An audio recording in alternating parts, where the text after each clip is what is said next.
um, it is imperative that the people, at least in the Gulf region, if you haven't started to get out of there, you should do so in haste.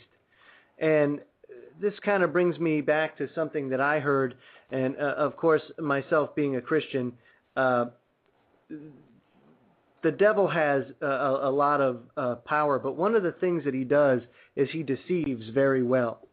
And the way that he deceives people in situations like this is he gives people this false sense of security and saying, don't worry, there's always tomorrow. You can do it tomorrow. Well, I'm going to tell you this right now. We're running out of tomorrows. And we don't even know what tomorrow is going to bring at this point with the world as chaotic as it is. So all I can tell you folks is to please, especially the people in the chat room, I know you guys are paying attention. Please keep doing what you're doing. But let's increase the level of communication between each other and bounce these ideas off, because that's the only way we're going to get as clear and accurate a picture as we possibly can.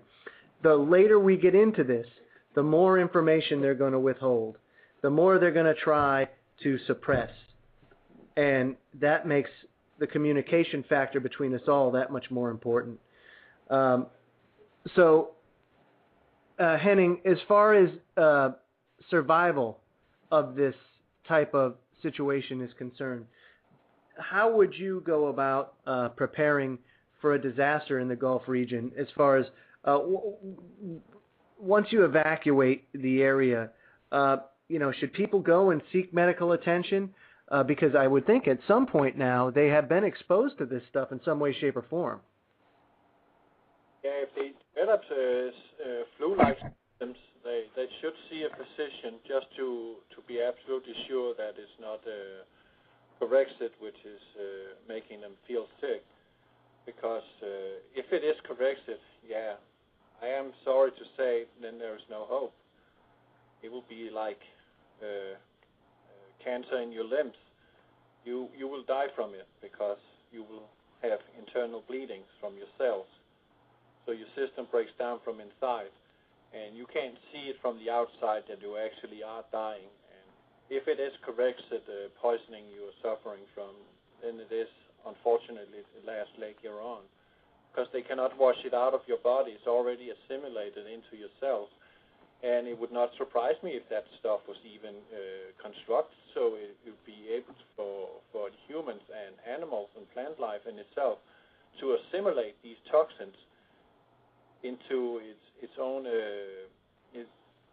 cell, and by that break down. But I wanted to say something about the earthquake. Every time we have an earthquake here on planet Earth, our rotation speed is actually picking up a little. For every time we have an earthquake, minor or larger, the Earth is spinning a little faster. And that in itself also have a disturbing effect. It will make our Earth, which is already wobbling on its axis, but it also makes it more unstable and produce even more earthquakes in frequencies, and possibly very large earthquakes, larger than we see already. And what was it? In 2 days in a row, we had 2 major earthquakes in the Philippines, right in that vicinity we talked about earlier, where this ExxonMobil is drilling. So, what's going on? I don't know. That's a good question. You don't know what they hit. You don't know what they do. We do know they hit something, for sure. And we do know that there's historical precedent to be seen, too, because I think I said last show, energy company goes into Indonesia, drills down too deep. Next thing you know, mud volcano, spewing methane. To this day, did it in 2006. It's been spewing 100,000 tons of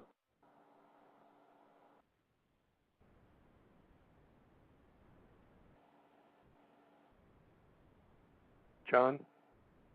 Hey, yes, I'm here. I believe Joe was going to be saying 100,000 tons of mud per day, and it's still flowing at that rate, and it shows no sign of slowing down. And when they hit this asphalt volcano that is supposedly in the Gulf region, they realize that they're up against the same thing, and it's showing no signs of slowing down. And some estimates have put it at 24 years before it starts to slow down and the pressure drops to where they're able to cap it. The Alta report said it would flow for 19 months from the original start date in April. So even that's a lot of contamination, a lot of pollution for 19 months. Yeah. It's not over yet. We've got a long way to go. I wanted to say something. I had a thought.